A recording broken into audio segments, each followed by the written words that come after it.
After years of isolation, Tehran is now positioning itself as a diplomatic power broker across West Asia, from Lebanon to the Strait of Hormuz. New negotiating tables are emerging, and Iran is securing a seat at all of them.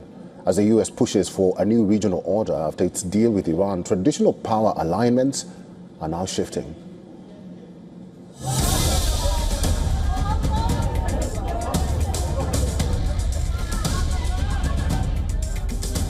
Lebanon is bruised and battered. Over 4,000 people killed, over 1,200 injured, about 100,000 homes destroyed, more than 1 million people displaced. Lebanon is rapidly becoming a testing ground for a new West Asian order. More importantly, it gives Iran an official role in shaping security arrangements in a country where it once operated mainly through Hezbollah.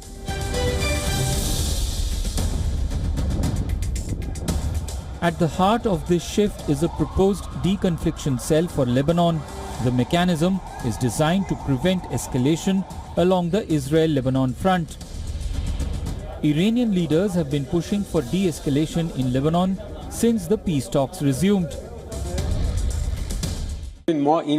Well, the commitments are very clear. Clause 1 of the Memorandum of Understanding is the most important part of the parties' mutual commitments, namely ending the war on all fronts, including in Lebanon. We have adhered to our commitments. The other side was obliged to compel those under its influence, specifically the Zionist regime, to cease fire in Lebanon. For Tehran, this represents a major strategic transformation. From sponsor of the so-called Axis of Resistance, Iran is now trying to present itself as a stakeholder in regional stability. We will, God willing, bring these talks to a successful conclusion by securing Lebanon's territorial integrity and national sovereignty over all of its territory. And we will not stop pursuing it until a final outcome is achieved. And the shift does not end in Lebanon. Even as Washington and Tehran continue to implement their peace agreement, a parallel diplomatic track is taking shape in the Gulf. Qatari Prime Minister Sheikh Mohammed bin Abdul Rahman Al Thani arrived in Oman for talks on a possible regional negotiation process involving Iran, Iraq and Gulf Arab states over the future management of the Strait of Hormuz.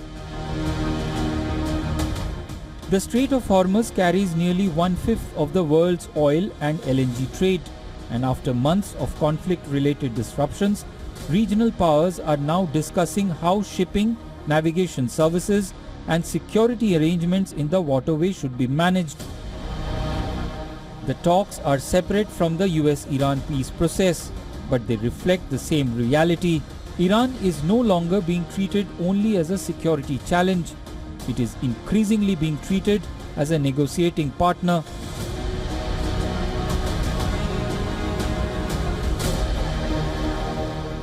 The region is moving from an era of open confrontation to one of complex bargaining.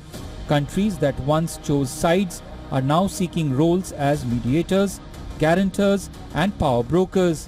Qatar is talking to Oman, Oman is talking to Iran. Gulf states are preparing for direct discussions, and even Syria is signaling that it wants to act as a mediator rather than a combatant. Whether these initiatives produce lasting stability remains uncertain, but one thing is already evident. After years of sanctions, isolation and war, Iran has found a new route back to the center of West Asian politics.